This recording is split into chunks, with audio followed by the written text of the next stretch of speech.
Soul Society has always believed in balance, life and death, order and chaos, souls guided, purified, and returned to the cycle. War existed, yes, but it was controlled, ritualized, understood. Even the bloodiest conflicts followed rules older than memory itself, until the day something arrived that did not belong to any cycle. The disturbance is felt before it is seen.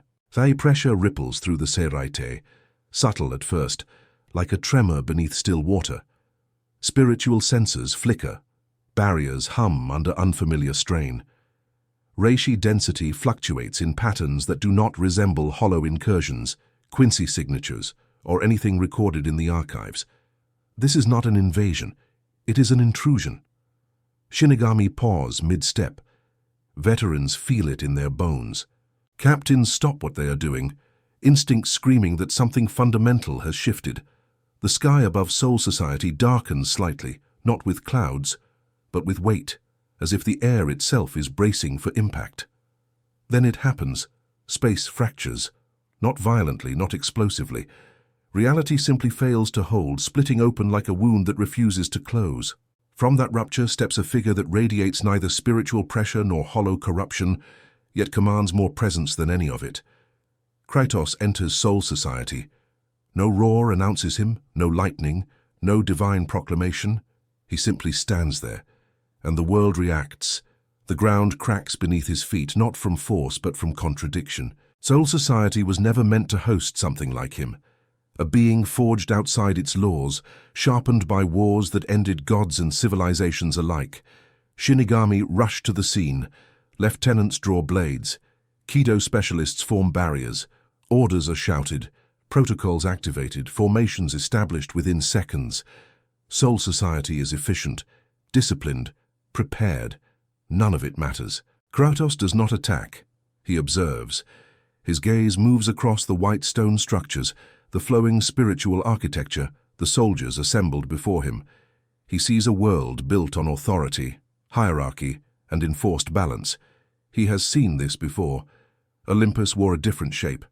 As the first captain steps forward, spiritual pressure surges, meant to intimidate, to test, to assert dominance. It washes over Kratos like wind against stone. He does not react. Murmurs ripple through the ranks. This is wrong.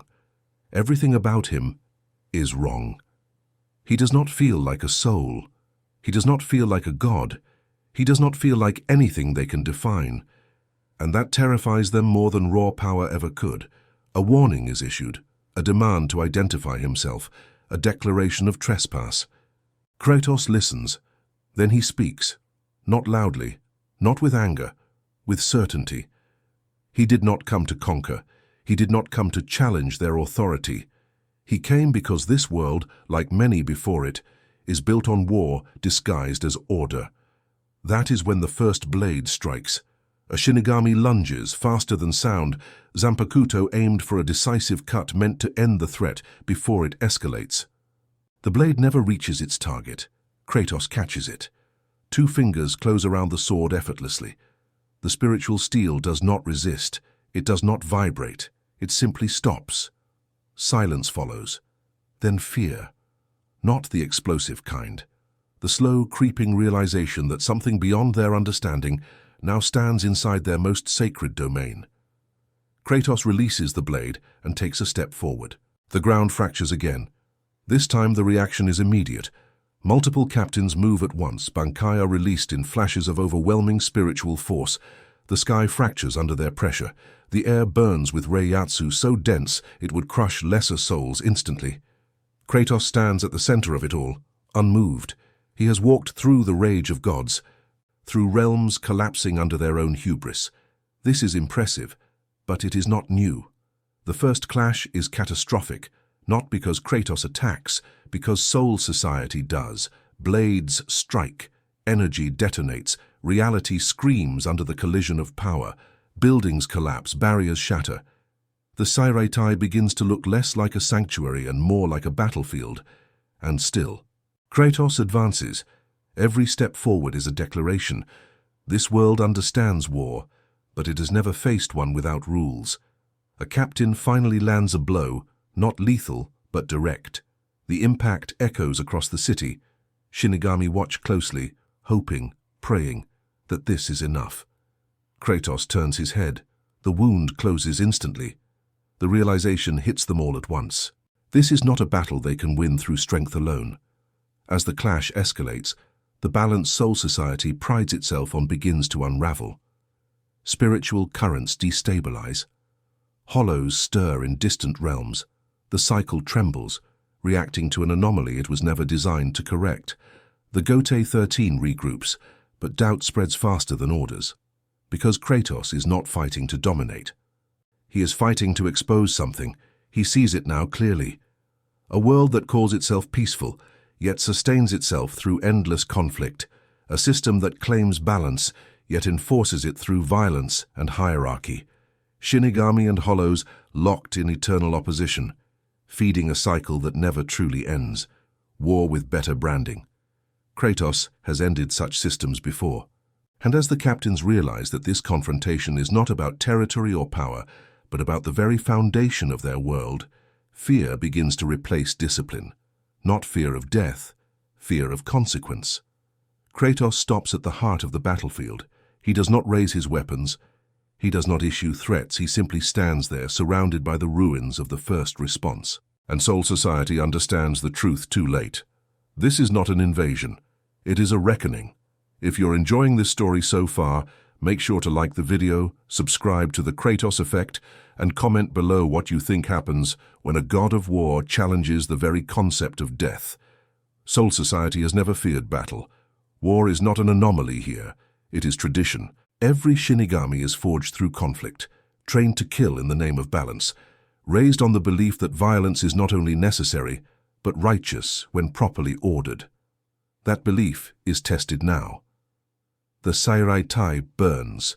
Not entirely, not yet, but enough for the illusion of control to crack. Entire districts lie fractured where the first clash unfolded. Spiritual barriers flicker, recalibrating constantly, struggling to contain a presence that does not register within known parameters. Emergency protocols activate across Soul Society. Captains regroup, lieutenants relay orders. Squads redeploy in layered formations meant to isolate, overwhelm, and erase intruders. It has worked for centuries. Kratos watches it unfold. This is familiar. He has seen armies move like this before. Disciplined, confident, convinced that structure alone guarantees victory. Olympus marched the same way. So did countless realms that no longer exist. The difference is not power. It is understanding. A senior captain steps forward, commanding authority reinforced by centuries of command. His spiritual pressure surges deliberately, a calculated display meant to force submission through hierarchy alone. Kratos does not kneel. The captain speaks of balance, of duty, of order, of the necessity of the cycle. Life flows into death. Death returns to life. Any disruption threatens everything. Kratos listens and sees the flaw immediately. Balance enforced by violence is not balance. It is domination with better language. The captain orders the attack. This time Soul Society does not hesitate. Entire squads engage simultaneously. Kido seals activate mid-air. Zanpakuto abilities overlap in precise synchronization. Elemental forces tear across the battlefield. Fire, ice, shadow, light, all converging on a single target. Kratos moves, not fast, not slow, inevitably. Each strike against him lands with devastating force. Buildings collapse, shockwaves ripple across the Seirai, yet none of it slows him. His body absorbs punishment without spectacle, without resistance, without acknowledgement. This is not invincibility. This is endurance refined through annihilation. Kratos reaches the first captain. One blow ends the exchange. The captain is not killed, but removed from the battle entirely, embedded into the remains of a shattered structure, unconscious before he understands what happened. Silence spreads. Not because the Shinigami stop fighting, but because doubt enters the system. This is no longer a test of strength, it is a mismatch of foundations. As more captains engage, patterns emerge. Their abilities are devastating, yes, but conditional. Every power relies on rules, activation states, spiritual equations refined over generations. Kratos does not play by rules, he breaks them. When a Bankai manifests, reshaping the battlefield, Kratos does not counter the ability. He walks through it. The concept behind it collapses under direct opposition. Space reasserts itself violently. The Zanpakuto falters, its spirit unable to reconcile its authority with something that denies authority altogether. That should not be possible, and yet it happens again and again. Across Soul Society, the consequences spread. Hollows in distant realms react violently as the balance destabilizes. The flow of souls becomes erratic. Garganta fractures unpredictably. Even the royal realm begins to stir. The system is straining. And at its core stands Kratos, not attacking the cycle directly, but forcing it to confront itself. The Shinigami realize something terrifying. He is not here to destroy Soul Society. He is here to reveal what it truly is, a machine fueled by endless war. As the battle intensifies, younger Shinigami falter, not from fear of death, but from confusion. They were taught they were guardians, protectors, shepherds of souls. Now they see captains falling, structures collapsing, the cycle unraveling, and an enemy who does not hate them. Kratos pauses amid the chaos. He speaks again, not as a conqueror, as an observer. He asks them why their world requires so much blood to remain stable, why peace demands perpetual violence, why balance must be enforced at the edge of a blade. No one answers, because the truth is buried beneath centuries of tradition. The truth is uncomfortable. Soul Society is not peaceful. It is controlled, and control always resists exposure. The head captain finally enters the battlefield. His presence alone shifts the atmosphere. The air thickens. The spiritual pressure is absolute, ancient, honed through lifetimes of war and command. This is not just power. This is authority made manifest. For the first time, Kratos stops completely, not in fear, in recognition. This one understands war. The head captain does not speak immediately. He observes Kratos carefully, measuring not strength but intent. He sees no hunger for conquest, no madness, no desire for domination. That unsettles him more than any monster ever has. Their clash is inevitable. When it comes, it reshapes the Seiraitai. Blade meets force. Fire consumes entire districts. The sky fractures under the pressure. For a moment, the battle feels equal. Two embodiments of war colliding at the highest level. But the difference becomes clear quickly. The head captain fights to preserve a system. Kratos fights because he has survived its consequences elsewhere. As the exchange continues, the head captain realizes something no one else has yet accepted. If this continues, Soul Society will not merely lose, it will be exposed. The Royal Guard begins to move. Above it all, in the shadows beyond the sky, the Soul King's domain reacts subtly, not with fear, but awareness. Something ancient stirs, recognizing a presence that does not belong to any predetermined path. The cycle was not designed for this, and the longer Kratos remains, the more unstable everything becomes. As the battle reaches a temporary standstill, both sides withdraw instinctively, regrouping among the ruins. Soul Society has not fallen, but it has been wounded in a way that cannot be healed with force alone. Kratos stands alone at the center of the devastation. He does not pursue, he does not press the advantage. He waits. Because now, the war is no longer about blades or Bankai. It is about whether a world built on endless conflict can survive being questioned, and Soul Society must decide its next move carefully. Because the next phase of this war will not be fought only on the battlefield. It will be fought at the core of what death itself means. Soul Society does not sleep. Even when the battlefield falls quiet, the system continues to move, calculate, and correct itself. Orders flow through shattered corridors. Barriers are reforged. Spiritual equations are rewritten in real time, desperately attempting to stabilize a cycle that was never meant to face defiance from within. Kratos waits, not because he is uncertain, because patience has always been part of war. From the highest towers of the Seiraitai, the captains gather what remains of their authority.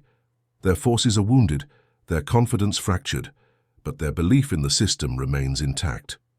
To them, balance is not optional, it is law, and laws, when threatened, must be enforced with overwhelming force. The decision is made. If Kratos cannot be defeated as an enemy, he must be classified as an existential anomaly, something to be erased from reality itself. The Royal Guard is deployed. Their descent is not dramatic, it is absolute. The air itself bends under their arrival, spiritual pressure so refined and concentrated that the Siraitai instinctively reshapes to accommodate it. These are not warriors bound by tradition alone. They are custodians of the system. Above them all, beyond perception, the Soul King's domain remains still but attentive. The axis upon which life and death rotate does not fear collapse. It assumes inevitability. Kratos senses it immediately. Not the guards, not the captains. The presence beyond presence. A structure older than war itself, sustaining this world through enforced equilibrium. He has felt it before, in different forms, under different names. A god that does not fight. A god that maintains. Kratos steps forward as the Royal Guard confronts him. Their voices do not tremble. Their power does not waver. They do not attempt intimidation or negotiation. They declare function. This world exists to maintain the flow of souls. Disorder threatens existence. Kratos is disorder. Therefore, Kratos must be removed. The first exchange is not violent. It is conceptual. The Royal Guard deploys abilities that do not aim to destroy Kratos physically, but to invalidate his presence. Spatial anchors attempt to reject him from the realm. Temporal bindings try to freeze his position within the cycle. Spiritual seals attempt to rewrite him as something that belongs. They fail, not because they are weak, but because Kratos is not misaligned with the system.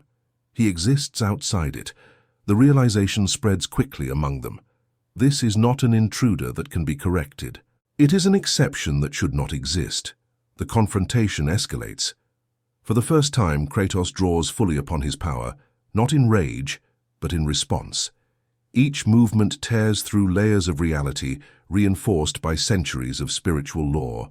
Structures collapse in ways that defy Shinigami understanding, not because of brute force, but because the assumptions holding them together are no longer valid. The Royal Guard adapts rapidly. They always do. But adaptation assumes the problem exists within the framework of the system. Kratos does not.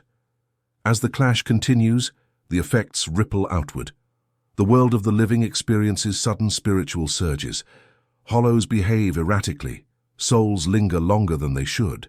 Others pass on without guidance. The flow destabilizes, not catastrophically, yet but enough to be noticed.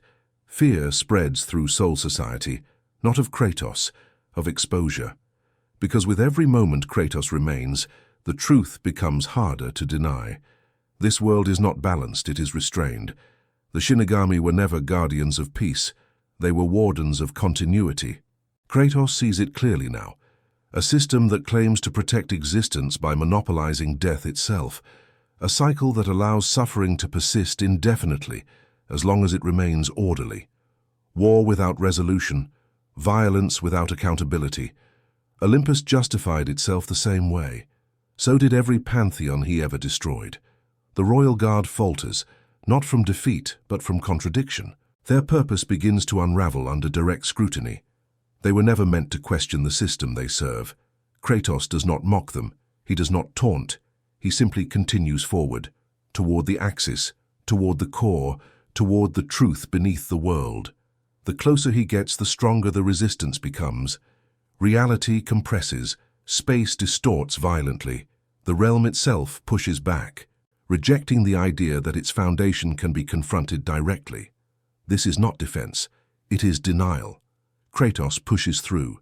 Each step feels heavier, not physically, but existentially. The world is trying to assert that he should not be here, that no one should be here. He remembers this feeling, the moment before Olympus fell, the point where a system realizes it is vulnerable. The Soul King's presence becomes undeniable now, not as a voice, not as a figure, but as a weight pressing down on reality itself, the embodiment of balance, sustained not by morality, but by necessity. Kratos stops. For the first time since entering this world, he does not advance immediately. He understands this is not an enemy that can be slain with a blade. This is a structure, a keystone. Destroy it recklessly, and the world may collapse entirely. The royal guard regroups behind him, sensing the hesitation. They mistake it for weakness. They strike together. The clash is catastrophic, not because of the force exchanged, but because the system itself fractures under the strain. Cracks form in the metaphysical framework, holding the cycle together. The boundaries between realms blur. For a brief moment, everything is visible at once. Life, death, transition, control, and the lie beneath it all. Balance was never natural.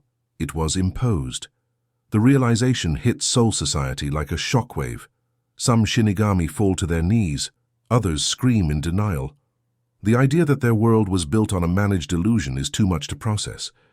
Kratos stands amid the revelation. He does not offer solutions. He never has. His role is not to rebuild worlds, it is to end false gods. The Soul King does not resist, not yet. It observes, calculates, adjusts. Because it has survived rebellions before. What it has never faced is a force that does not seek to replace it. Kratos does not want the throne, he wants the truth exposed.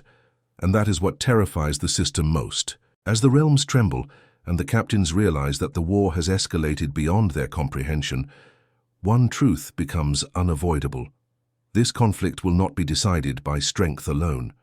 It will be decided by whether this world can survive without the lie it was built upon. The world begins to fail quietly, not with explosions, not with screams, but with hesitation. The flow of souls stutters. The boundaries between realms lose precision. For the first time since its creation, the cycle does not move forward with certainty. It pauses, as if questioning itself. Soul Society has never known doubt at this scale. The captains feel it immediately. Orders lose weight. Authority feels thin, almost fragile. The system that once answered every crisis with absolute clarity now struggles to define what is happening. Because this is not an invasion. It is a contradiction. Kratos stands before the axis of the world, unmoving, his presence exerting pressure without force.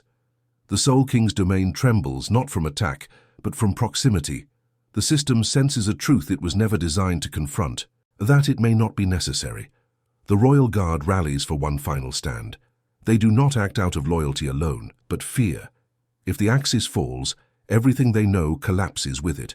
The balance of worlds, the hierarchy of souls, their purpose, they unleash everything.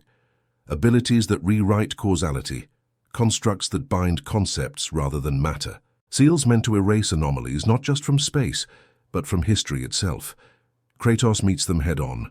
This is not battle as Soul Society understands it. This is pressure against foundation. Every strike against Kratos fractures more than stone or spirit. It fractures certainty. The realm reacts violently, attempting to compensate for stresses it was never meant to endure. Entire districts of the Seirete begin to dissolve into raw reishi, their forms unraveling like memories losing coherence. Shinigami scatter. Some continue to fight. Others stop entirely, staring at the collapse with horror-struck clarity. They see it now. The cycle is not breaking because of Kratos.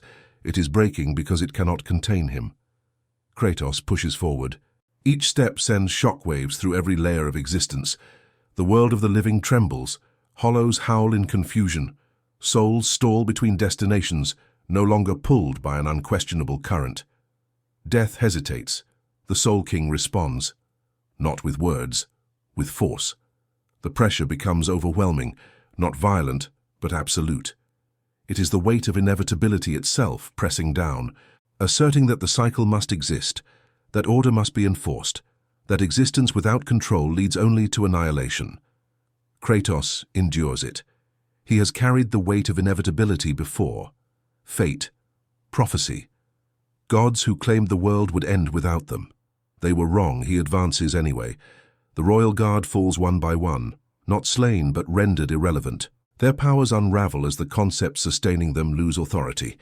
They were extensions of the system, and the system is failing. The captains arrive too late to stop it. They witness the impossible, the axis of death cracking, not destroyed, questioned. Lines of metaphysical force splinter outward, visible now to every soul in the realm. The truth is no longer hidden behind ritual or doctrine. Balance was enforced, not natural. The cycle was designed to persist, not to heal. Kratos reaches the threshold. This is the point of no return. He does not strike blindly. He remembers worlds that collapsed because their foundations were ripped away without thought. Innocence lost, realities erased, mistakes paid for in endless suffering. He will not repeat them. Instead, Kratos does something no one expects. He restrains himself, not out of mercy, out of judgment. He does not destroy the axis, he fractures it. Just enough. The effect is immediate. The system destabilizes, but does not collapse entirely. The cycle continues, but imperfectly. Souls no longer flow with mechanical certainty. Some resist, some choose, some linger by will alone. The hierarchy shudders. The Soul King's presence weakens, not destroyed but diminished. Its absolute authority over death is broken. It still exists, but it no longer rules unchallenged. Across Soul Society, the reaction is chaos. Some Shinigami collapse in relief, others scream in rage. A few understand the magnitude of what has happened. Death is no longer monopolized. The cycle still exists, but it is no longer law. Kratos steps back from the axis. The realm continues to tremble, but it stabilizes, uneven, fragile, uncertain. A wounded world, a living one. The captains gather amid the ruins, facing a truth they were never trained to accept. They are no longer wardens of an absolute system. They are participants in a flawed one. Some demand retaliation, some demand restoration, others are silent, already aware that what was lost cannot be rebuilt the same way. Kratos looks upon them one last time. He does not declare victory. He does not issue warnings. His work is nearly done. This world will survive, but it will never be the same. The war is over. The consequences are not. As the realms slowly realign under a weakened cycle, one truth echoes through every layer of existence. Death can no longer pretend to be just. Balance can no longer pretend to be pure. And a world that once believed itself eternal now faces the terrifying responsibility of choice. Kratos turns away. The path ahead is already opening. Behind him, Soul Society stands at the edge of a future it did not choose, but must now face. The world does not end. That is the first truth Soul Society must face. After everything fractures, after the axis of death weakens, after the illusion of perfect balance is stripped away, existence continues, uneven, uncertain, but alive. The cycle moves again, not as it once did. Souls no longer flow with unquestioned obedience. Some resist the pull, some linger. Others pass on without guidance, choosing paths that were never meant to exist. The system still functions, but now it listens. And listening changes everything. The captains stand among the ruins of the Seireitai, surrounded by a city that no longer feels eternal. White stone cracked, towers broken, symbols of authority reduced to debris. For the first time in generations, Soul Society looks mortal. They look at Kratos, not with hatred, not with reverence. With understanding. He did not conquer them. He did not replace their god. He exposed the cost of the world they defended.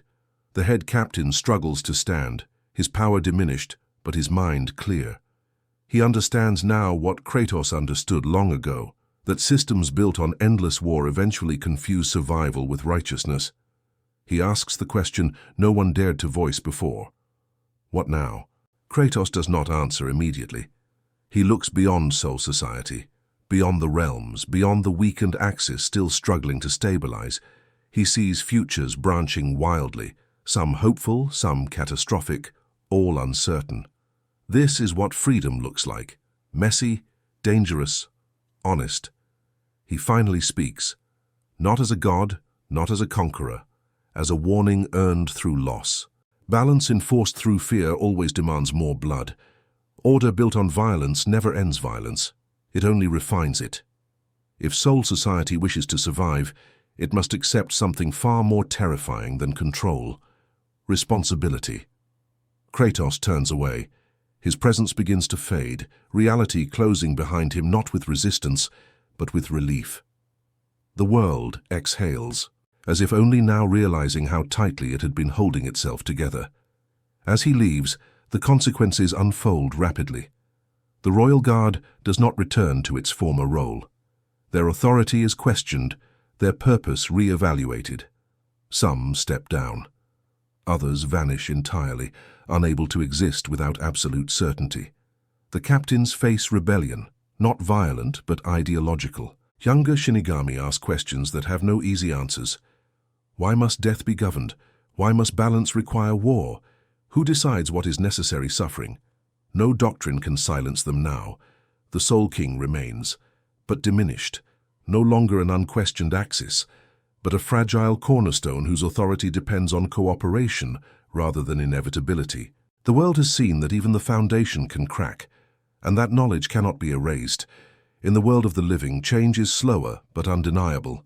Hollows appear less predictably. Some souls resist corruption altogether. Others evolve in unexpected ways, no longer fitting neatly into predefined categories. The cycle adapts. Pain does not disappear. Death does not lose meaning. But war loses its monopoly on purpose. Soul society begins to change, not into a paradise but into something real. Systems are rebuilt with hesitation instead of arrogance. Power is questioned. Authority is earned, not inherited. It is not peaceful, but it is honest. Kratos watches none of it. That is not his role. He walks onward, into another waiting world, another system confident in its necessity, another lie built to justify suffering in the name of order. They will not see him coming. They never do. Behind him, soul society endures, scarred, humbled, alive. It will remember Kratos in fragments, stories twisted by fear and awe. Some will curse his name, others will whisper it with gratitude. Both will miss the point. Kratos was not the end of their world. He was the moment it was forced to grow up, and that is the true cost of war, not destruction, but accountability. If you enjoyed this story, make sure to like the video, subscribe to the Kratos Effect, and comment below which universe should face true war next. Your ideas shape where Kratos goes and what systems fall in future stories.